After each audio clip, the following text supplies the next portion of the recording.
বর্তমান বিশ্বে মোট ৯টি দেশ পারমাণবিক অস্ত্র রাখে এবং সব দেশের কাছে মিলে প্রায় ১২,২০০ থেকে ১২,৩০০টির কাছাকাছি পারমাণবিক বোমা রয়েছে বলে সর্বশেষ পর্যায়ের গবেষণা ও প্রতিবেদনে দাবি করা হয়।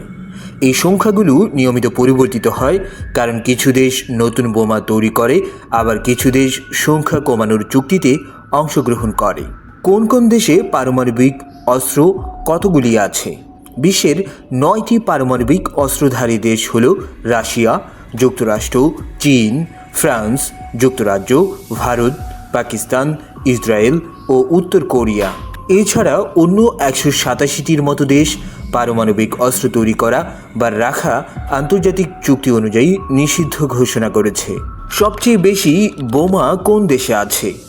রাশিয়ার কাছে বর্তমানে সবচেয়ে বেশি পারমাণবিক অস্ত্র রয়েছে, যার সংখ্যা প্রায় ৫,৫০০টির কাছাকাছি বলে গবেষণা সংস্থাগুলো উল্লেখ করে।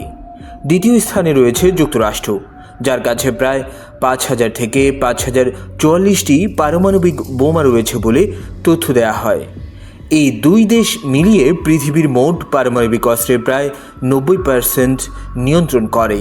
ফ্রান্সের কাছে প্রায় ২৯০ থেকে ৩০০টি বোমা, যুক্তরাজ্যের কাছে প্রায় ২২৫টি থেকে ২৪০টি এবং চীনের কাছে প্রায় ৫০০ থেকে ৫৫০টির কাছাকাছি পারমাণবিক বোমা রয়েছে বলে হাল প্রতিবেদনে উল্লেখ করা হয়।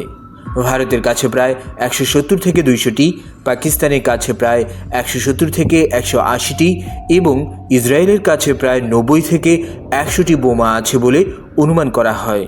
উত্তর কোরিয়ার কাছে প্রায় ৫০টির কাছাকাছি পারমাণবিক অস্ত্র রয়েছে বলে নানা নিরাপত্তা গবেষণা সংস্থা উল্লেখ করে। চীন, ভারত ও পাকিস্তানের মধ্যে পারমাণবিক প্রতিযোগিতা ক্রমেই বাড়ছে, যার কারণ সীমান্ত বিরোধ ও রাজনৈতিক প্রতিদ্বন্দ্বিতা। উত্তর কোরিয়ার নিয়মিত ক্ষেপণাস্ত্র পরীক্ষার কারণে পূর্ব এশিয়া এলাকায় শঙ্কা বেড়েই চলেছে এবং মার্কিন যুক্তরাষ্ট্র সহ আরও অনেক দেশ এই অস্ত্র নিয়ন্ত্রণের জন্য আন্তর্জাতিক আলোচনার চেষ্টা করে যাচ্ছে। পারমাণবিক অস্ত্রের বিপদ এবং তার বিশাল ধ্বংসের শক্তির কথা বিবেচনা করে বিশ্বব্যাপী পারমাণবিক অস্ত্র নিরস্ত্রীকরণের আন্দোলন চলছে। যেহেতু একটি সাধারণ পারমাণবিক বোমা একটি বড় শহরকে ধ্বংস করে দিতে পারে, তাই বিশ্বের নীতি নির্বাহীরা এই অস্ত্রের সংখ্যা কমানো, ব্যবহার নিয়ন্ত্রণ ও চুক্তি দৃঢ় করার দিকে বিশেষ গুরুত্ব দিচ্ছেন।